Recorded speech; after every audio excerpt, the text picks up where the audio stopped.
On peut dérouler comme ça. Si on déroule là, on voit qu'il y a le bouton pour reculer qui s'affiche. On peut dérouler jusqu'à la fin comme ça et arriver à la fin, il y a ce bouton qui part devant aussi qui disparaît. On peut reculer et arriver au début, le bouton de début aussi disparaît.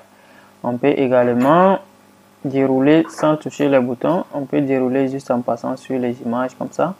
On peut aussi, la barre qui est ici, on peut dérouler grâce à cette barre également.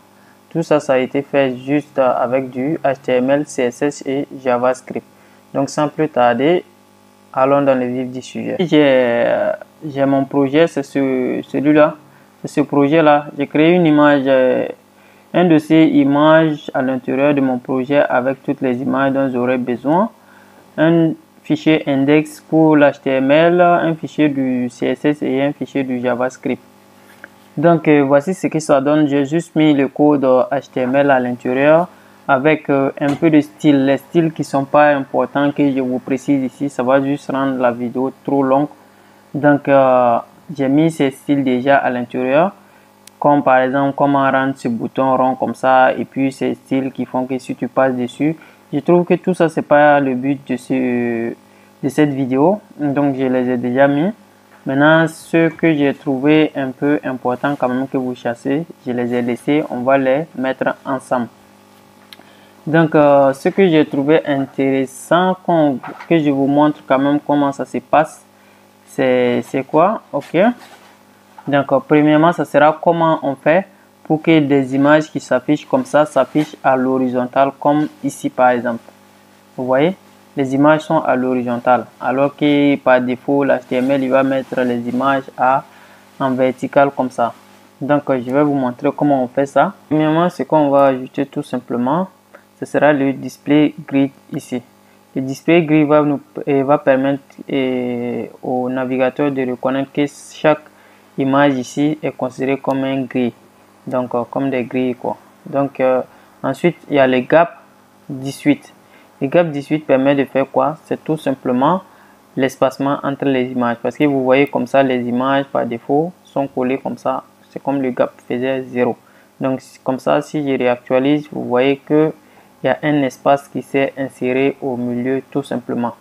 Ensuite on a le grid template column. Le grid template column c'est quoi? C'est la propriété en fait qui va nous permettre d'aligner le nombre d'éléments que on veut en ligne, à l'horizontale comme ici. Parce que si vous remarquez, les images ne sont pas alignées en vertical ici mais à l'horizontale. Donc c'est ce qui va nous permettre de faire ça.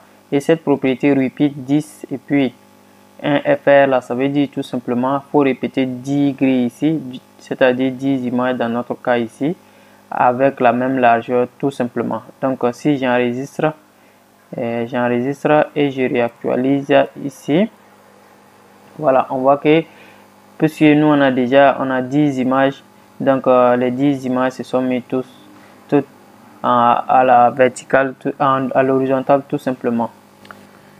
On est maintenant dans le fichier JavaScript. Et ce qu'on va faire en premier, c'est de définir la grande fonction qui va s'exécuter lors du chargement de la page tout simplement. Donc on va l'appeler égal, hop, ok, et on va exécuter cette fonction tout simplement lors du chargement de la page. Donc on va l'appliquer sur window, l'objet window, point add event listener, et au chargement load, il faut tout simplement exécuter notre init slider. Donc c'est bon, c'est cette fonction qui va contenir tout simplement nos événements tout simplement. Donc pour ça, cette partie, l'événement qu'on aura, ce qu'on va essayer de réaliser, ce sera tout simplement le truc là. On va tout simplement essayer de réaliser l'événement des boutons d'abord, parce que si vous voyez ici les boutons ça fait rien, si j'appuie ça fait rien. Donc on va essayer de faire en sorte qu'au clic sur un de ces boutons, que ça fasse l'action comme dans le projet fini. Donc qu'est-ce qu'on va faire? On va définir deux constantes. La première pour récupérer les différents boutons. Les deux boutons qui sont là, voici le premier et le deuxième. Et la deuxième constante, ce sera pour récupérer les images d'ici, tout simplement. Donc, pour ça, qu'est-ce qu'on va faire? Comment on va l'appeler? On va l'appeler tout simplement slide button. Non, je crois que c'est bon. Slide button. Slide button comme ça. Parce que ce sera deux boutons. Donc document. Comment on récupère les deux boutons à la fois? Donc, on va utiliser du query selector all. Query selector all. On va récupérer nos différents éléments. L'ID de l'élément parent, c'est le slider wrapper. Slider wrapper comme ça. Maintenant, et on récupère à l'intérieur nos boutons qui portent la classe tout simplement. Et j'avais dit l'ID, c'est plutôt des classes. J'ai oublié les griffes ici. C'est des classes, donc la classe de nos boutons, c'est tout simplement le slider button. Button comme ça. Comme vous pouvez le voir dans le HTML. Donc slider wrapper, list et slide button ici.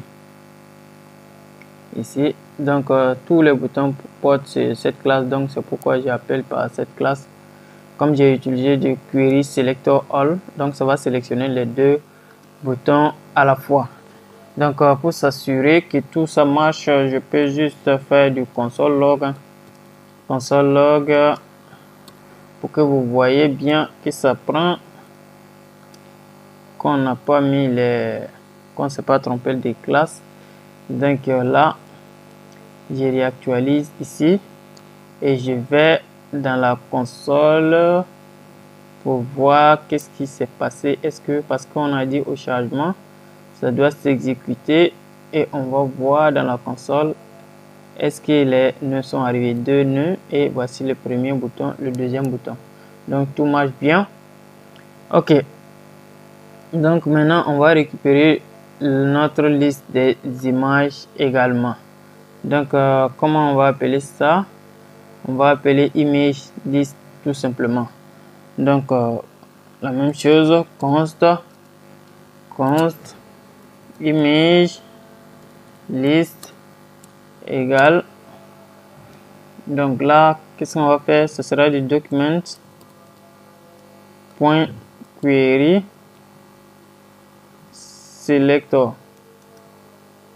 Non, là ce sera pas du all mais plutôt du query selector, parce qu'on va appeler sélectionner chaque image tout simplement. Et parce qu'on va sélectionner la liste, le cadre qui contient toutes les images. On n'a pas besoin des images individuellement.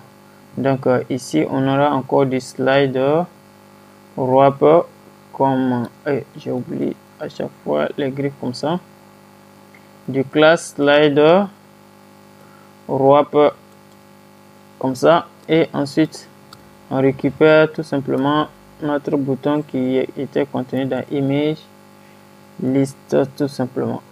Image comme ça, list. Ouais, c'est comme ça on l'avait noté. Donc c'est bon, on a la liste de nos images et avec nos boutons. Donc maintenant ce qu'on va faire, on va ajouter l'événement tout simplement.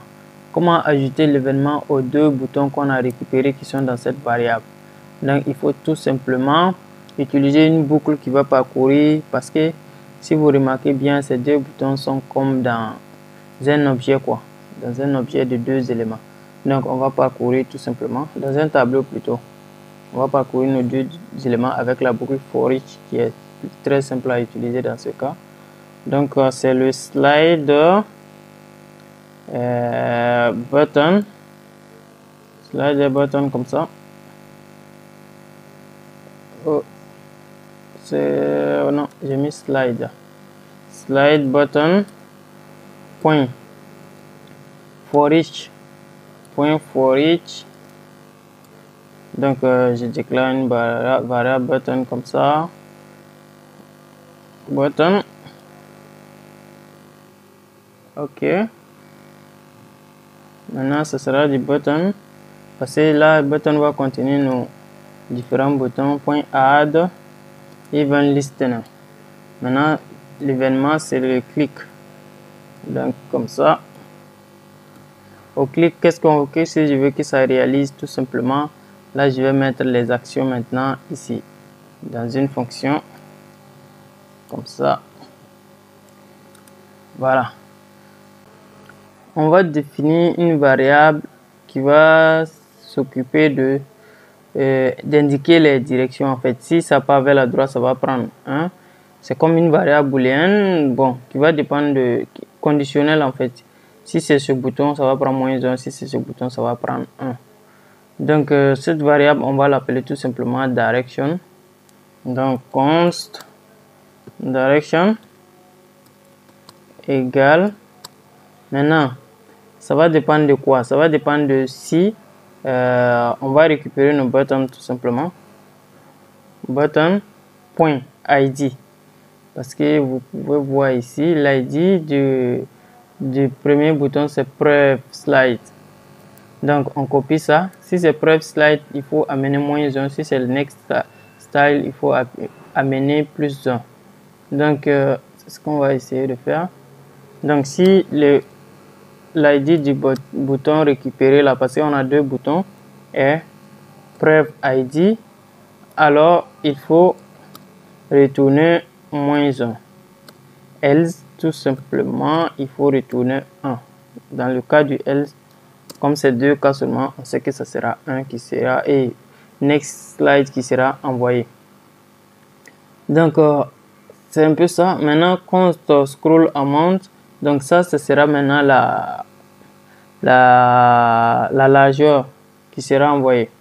Donc ça c'est une variable const scroll amount, ok, qui va contenir tout simplement la largeur de le width de notre déplacement. Donc ça fait image list, la liste des images, point client width. Client width, c'est tout simplement une propriété JavaScript pour dire tout simplement la longueur de l'élément, la largeur de l'élément. Ça veut dire comme c'est à l'horizontale, donc j'appelle ça la largeur de l'élément. Donc ce sera ici la largeur des images, de l'ensemble des images en fait, du cadre qui contient les images. Donc ça, donc le client width, la largeur des éléments multiplié par la constante direction qu'on a définie. Donc la constante direction, comme ça prend 1 ou -1, ça veut dire ça va contenir soit le contraire de ça va toujours contenir la longueur des images, mais suivi de soit du signe positif ou négatif. Ce qui va nous servir pour savoir à quel moment l'image doit défiler vers la gauche et à quel moment ça va défiler vers la droite. Donc c'est un peu ça. Maintenant, après ça, on va tout simplement appliquer notre propriété image list point scroll. Ça aussi, c'est un pas scroll by, c'est ça, scroll by, qui est responsable en fait d'indiquer le déplacement des images. Donc scroll by a deux propriétés, le left qu'on va donner tout simplement le width qu'on a fait avec qu'on a stocké dans la constante scroll amount. Donc scroll amount comme ça, et l'autre propriété qui est le behavior, qui va contenir tout simplement smooth. Ça veut dire quoi? Tout simplement en douceur. Ça veut dire le scroll va se faire en douceur, ça sera pas brusque quoi. Donc smooth comme ça. Donc c'est un peu ça, on enregistre. Donc si vous comprenez bien, 3 lignes Premièrement, on définit un bouton et une constante qui va contenir tout simplement, qui va se charger de donner les signes de la direction en fait. Si cette constante vaut 1, ça veut dire on se déplace vers la droite. Si ça vaut moins 1, on se déplace vers la gauche tout simplement. Et on multiplie ça par la direction et ensuite on met la direction dans les scroll by. Scroll by, c'est une fonction JavaScript qui est chargée tout simplement. Si on applique à un ensemble d'images, ça permet en fait de faire scroller l'image comme son nom l'indique. Donc on enregistre ça et on vient là, on réactualise. Maintenant si je clique, rien, mais si je clique ici, on voit que ça scrolle tout simplement. Voilà.